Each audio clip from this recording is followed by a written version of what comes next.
દૂધનું દૂધ અને પાણીનું પાણી ક્યારે થાય તે તો ખ્યાલ નથી, પરંતુ અહીં ગટરના પાણીમાંથી પીવાનું પાણી કઈ રીતે અલગ કરવું? હા, આ સવાલ ઉદ્ભવ્યો હતો એક ભૂલના કારણે. જો કે આ કોયડાનો અંત ત્યારે આવ્યો જ્યારે મુખ્યમંત્રી ભૂપેન્દ્રભાઈ પટેલે અધિકારીઓને સૂચના આપી. હા, મુખ્યમંત્રી ભૂપેન્દ્રભાઈ પટેલે જ્યારે સમગ્ર મામલે ધ્યાન દઈને સંબંધિત અધિકારીઓ પાસે ખુલાસો માંગ્યો અને આદેશ આપ્યો, ત્યારે ગટરની ચેમ્બર સાથે નાખવામાં આવેલી પીવાની પાણીની લાઈન અલગ કરવામાં આવી.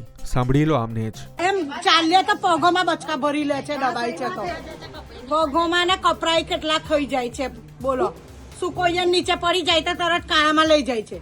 નવા કપરાઈ બગડી ગયા બધાના. કેટલા વખતથી આવી તકલીફ? આ 1.5 વર્ષ થયો કમ્પ્લીટ. શું નાખવામાં આવ્યું હતું અહીંયા ગાડી? અહીં ગટેર લાઈન નાખી છે તો ના આવ્યા જ નથી. ચોમાસામાં ગટેર લાઈન નાખી હતી તો ગટેરો એટલે ભરાઈ ગઈ હતી. પાણીની લાઈન બી નાખવામાં આવી? પાણીની લાઈન બી નાખવામાં આવી હતી, તો અમે જબરજસ્તી કરાઈ. ગટેરમાં નાખી દીધી હતી, એ તો કરાઈ લીધી અમે જબરજસ્તી કે કરી નાખો, અમે ગટેર વાળું પાણી નહીં પીએ એટલે કરાઈ ને સાઈડ પર લેવડાઈ. તો ગટરની ચેમ્બર સાથે પીવાના પાણીની લાઈન જોડી દેતા નાગરિકો કેવા પરેશાન થયા હતા તે તમે સાંભળ્યું. સુરતના લિંબાયત ઝોનના સોનિયાનગરમાં નાગરિકો સુરત મહાનગરપાલિકાના કેટલાક અધિકારીઓની ભૂલના કારણે હેરાન પરેશાન થયા હતા. જો કે તેમની સમસ્યાનો અંત પણ કેવી રીતે આવ્યો તે પણ તમે સાંભળ્યું. તો આવી ભૂલો માટે તમે શું કહેશો? કારણ કે પહેલા ખોદવાનું, પછી ભૂલ કરવાની અને પછી પાછું ખોદવાનું અને કામ શરૂ કરવાનું, આમાં બોજ સામાન્ય નાગરિકો પર જ પડે છે.